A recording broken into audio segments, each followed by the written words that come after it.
وَإِذَا قِيلَ لَهُ اتَّقِ اللَّهَ أَخَذَتْهُ الْعِزَّةُ بِالْإِثْمِ فَحَسْبُهُ جَهَنَّمُ وَلَبِئْسَ الْمِہَادُ۔ اور جب ان سے ان کی اس حرکت پر ان کو آگاہ کیا جائے کہ اللہ سے ڈرو، تو ان کو گھمنڈ، گناہ اور فساد پر آمادہ کرتا ہے، تو ان کے لیے جہنمی کافی ہے اور وہ بڑا برا ٹھکانہ ہے۔ مطلب یہ ہے کہ اس طرح کے جو لوگ ہوتے ہیں ان کو نصیحت کرنا ان کے اوپر بہت شاق ہوتا ہے۔ وہ یہ سمجھتے ہیں کہ اگر ایک مرتبہ ہم نے اپنی غلطی مان لی تو پھر ہماری ساکھ ختم ہو جائے گی، اس لیے وہ اپنی ہر غلطی کو صحیح ثابت کرنے کی کوشش کرتے ہیں اور اپنے ہر رویے کی تصویب کرتے ہیں اور اسی پہ چلتے ہیں۔ غلطی کا اعتراف کرنا ان کی شان کے خلاف۔ معقول آدمی جو ہے وہ تو یہ سمجھتا ہے کہ غلطی کے اعتراف میں بھی عزت ہے اور شکر گزار ہوتا ہے کہ بھائی انہوں نے مجھے ٹوکا اور ٹھیک رہنمائی کی بات۔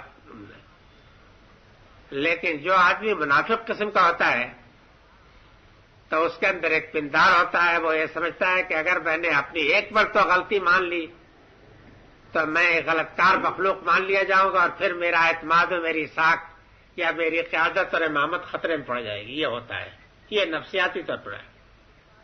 تو فرمایا کہ اگر ان سے یہ کہا جاتا ہے تو یہ غرور پر ان کو آمادہ کرتی ہے چیز، لیکن اگر وہ غرور کی وجہ سے اپنی اصلاح نہیں کرتے تو ان کو چھوڑو، ان کے لیے کافی ہے جہنم اور وہ برا ٹھکانہ ہے۔ بارک اللہ لنا ولکم فی القرآن العظیم ونفعنی وإیاکم بالآیات والذکر الحکیم واستغفر اللہ ان اللہ غفور رحیم صلی اللہ تعالی علی خیر خلق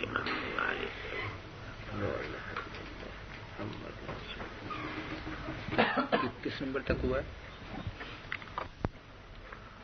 کہ قرآن سے یہ بات صاف معلوم ہوتی ہے کہ اللہ تعالیٰ نے اس امت کو اس دنیا میں ایک مسیطر اور داروغہ کی حیثیت سے مبعوث نہیں کیا ہے، بلکہ ایک شاہد اور مبشر کی حیثیت سے کیا ہے۔ یعنی ہم مسیطر اور داروغہ نہیں ہیں، یہ ہماری حیثیت نہیں ہے کہ پہلے ہی روز سے اسلحہ جمع کرنا شروع کر دیں، ڈنڈے جمع شروع کرنا کر دیں اور اسکیمیں بنانا شروع کر دیں، اس کا سر توڑنا ہے، اس پر حملہ کرنا، یہ نہیں۔ ہم شاہد اور مبشر ہیں، اللہ کے دین کی شہادت دینے والے ہیں اور جو اس کو قبول کر لیں ان کو بشارت دینے والے ہیں اور آخرت سے ڈرانے والے بھی ہیں۔ اب رہ گیا یہ کہ ہمارے اس راستے میں کوئی مزاحمت پیدا کرے۔ فرض کر لیجئے کہ جو لوگ ہماری دعوت قبول کرتے ہیں ان کو اس سے بالجبر روکا جائے، ان پر ظلم کیا جائے، ان کو دبایا جائے، ہمارے کام کی مزاحمت پیدا کی جائے، تو قرآن نے اس وقت کے لیے ہمارا جو رویہ تلقین کیا ہے وہ یہ ہے کہ اگر ہم بزور اس کی اصلاح نہیں کر سکتے تو ہمیں صبر کرنا چاہیے، صبر کرنا چاہیے۔ صبر کے معنی یہ ہے کہ پوری استقامت کے ساتھ اپنے کام میں لگے رہنا چاہیے اور جو ظلم بھی ہو اس کو برداشت کرنا چاہیے، برداشت کرنا چاہیے۔ صبر کے معنی یہ ہے۔ لیکن اگر ہمیں طاقت ہو، یعنی منظم طریقے پر ہم اس فساد کو مٹا کر اس کی جگہ پر کوئی صحیح نظام قائم کر سکتے ہیں تو پھر ہمیں اس نظام کو مٹا کر اس کی جگہ پر صحیح نظام قائم کرنا۔ میرا خیال یہ ہے کہ اس امت کی بعثت کا جو اصل مقصد ہے وہ یہی ہے۔ اب اس سے آپ کے جہاد بھی آ گیا، سمجھ گا، اصل تو آپ دائی ہیں، اس سے زیادہ آپ کا کوئی کام نہیں ہے۔ اگر آپ میں سے ایک فرد کی جان چلی جائے، سمجھ گیا، ظلم کے تحت کے نیچے، اور آپ اس کا مقابلہ طاقت سے نہ کر سکنے کی پوزیشن میں ہو تو آپ کو برداشت کرنا پڑے، ہمت نہیں ہارنی چاہیے. یہ ہے کہ آپ دعوت سے باز ہی آئیں، چاہے کچھ نہیں، دعوت دیں گے. یہ ہے. اس چیز کو نہ سمجھنے کی وجہ سے بڑی غلط فہمیاں ہیں. ایک گروہ کو یہ تصور ہے کہ ہم مسیطر ہیں، داروغہ ہیں. ہم نتیجہ یہ ہے کہ دین کا اور اس امت کے جو مقصد ہے اصلی، اس کے متعلق ان کا تصور بالکل غلط ہو گیا ہے. سمجھا؟ وہ اپنے آپ کو تھانے دار سمجھتے ہیں. تو یہ چیز جو ہے کسی طریقہ سے بھی صحیح نہیں. اس کے نتیجے بہت خوفناک ہوں گے. اس کا کوئی فائدہ نہیں. صبر اور برداشت میں تو بڑی طاقت ہے. صبر ہوتا کہاں ہے؟ مسلمانوں نے تو حقیقت میں دنیا جیتی ہے اپنے صبر سے. لیکن یہ بات بھی یاد رکھیے کہ صبر کا حق ادا کرنے کے بعد جب تلوار اٹھتی ہے تو اس سے بھی بڑی برکتیں ظاہر ہوتی ہیں. لیکن صبر کا حق ادا ہونے کے بعد اگر صبر کا حق آپ نے ادا نہیں کیا، اس سے پہلے آپ تلوار اٹھائیں تو اس سے فساد فی الارض ہی ہو سکتا ہے اور کچھ نہیں ہو سکتا. اور یہ بات یاد رکھیے کہ جنگ و جہاد صرف ایک منظم جماعت کا کام ہے. یعنی ان لوگوں کا کام ہے کہ جو ایک فاسد نظام کو مٹا کر اس کی جگہ پر صالح نظام قائم کرنے کے پوزیشن میں ہوں. یعنی عقلاً یہ باور کیا جاتا ہو کہ یہ ایک فاسد نظام کو مٹا کر کے صالح، تب آپ کو جنگ کی اجازت، اس سے پہلے نہیں. اب یہ نہیں ہے کہ کوئی لوڈے جو ہیں جمع ہو کر کے ہر جگہ ہلڑ مچانا شروع کر دیں. یہ نہیں، سمجھ گیا؟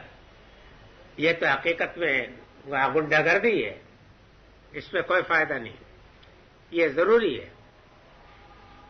یہ میں نے بہت سی چیزوں کا خلاصہ آپ کے سامنے بیان کر دیا ہے. انہیں پورے قرآن میں اس امت کے بعثت کا جو اصل مقصود بیان ہوا ہے وہ یہ ہے.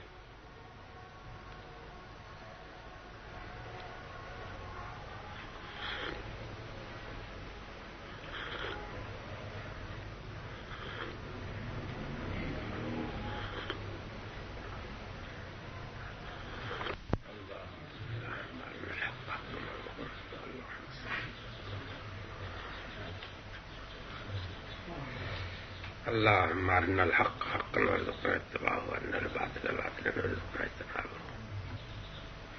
صلى الله تعالى على خير خلقه محمد وآله وصحبه أجمعين برحمتك يا أرحم الراحمين.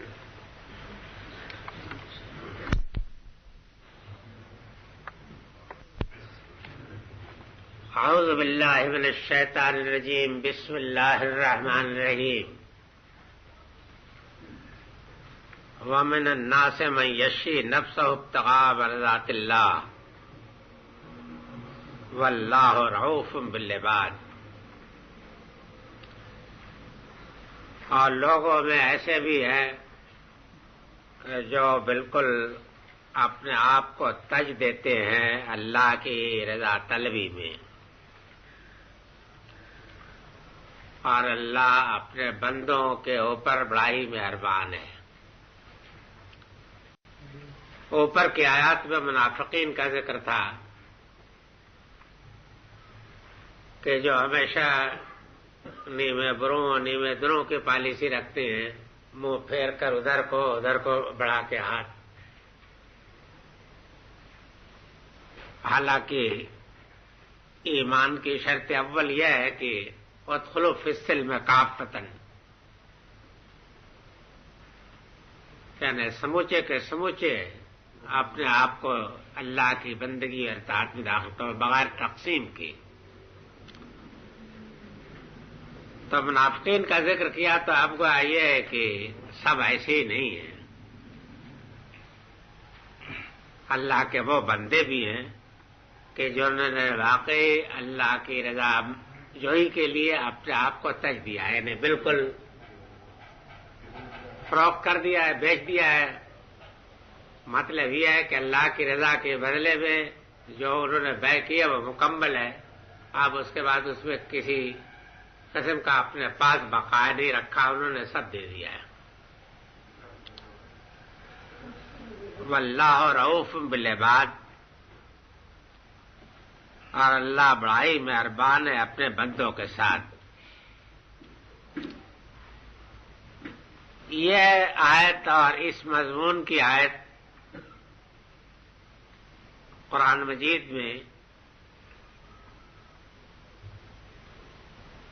اس طریقہ سے بھی آئی ہے کہ جہاں ایمان کا اور اسلام کا کامل تقاضا اور مطالبہ بیان ہوا ہے تو اس کے ساتھ ساتھ اللہ تعالیٰ نے یہ بھی اطمینان دلا دیا ہے کہ اگرچہ اللہ تعالیٰ کے ساتھ بیع و شراء کا معاملہ ہے تو بڑا مشکل، بڑا کٹھن، لیکن اس معاملے میں اللہ تعالیٰ نے بڑی رعایت رکھی، یعنی بندوں سے مطالبہ وہ اتنا ہے جتنا کہ امکان کے اندر ہے، اختیار کے اندر ہے، جتنا کر سکتے ہیں۔ یعنی اللہ تعالیٰ اپنے معیار پر جب ان کو تولتا ہے تو اس میں بڑی رعایت کرتا ہے، بہت سا الاؤنس ان کو ملتا ہے۔ تو کسی کو یہ نہیں سمجھنا چاہیے کہ اللہ تعالیٰ کے معیار پر اپنے آپ کو پورا اتروانا ممکن کس طریقہ سے۔ اللہ تعالیٰ اتنی رعایتیں فرماتا ہے کہ اس کے بندے اتر سکتے ہیں بشرطے کہ وہ حوصلہ رکھیں، یہ مطلب ہے۔ تو ویسے تو اس آیت کا موقع بال کئی ایک ہو سکتا ہے، لیکن اس جگہ یہ آیت اسی محل میں ہے، واللہ رؤوف بالعباد، کہ میرے بندے ہراساں نہ ہوں۔ اگر انہوں نے اپنی زندگی تج دی اس مقصد کے لیے تو ان کا تج دینا قبول ہوگا، اور ان سے چھوٹی بڑی جو چھوٹی موٹی کوتاہیاں ہوں گی وہ کوتاہیاں اللہ تعالیٰ حساب میں نہیں رکھے۔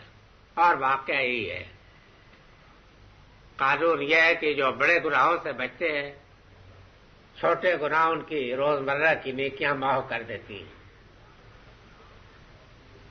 اور بڑے گناہوں سے بچنے کے لیے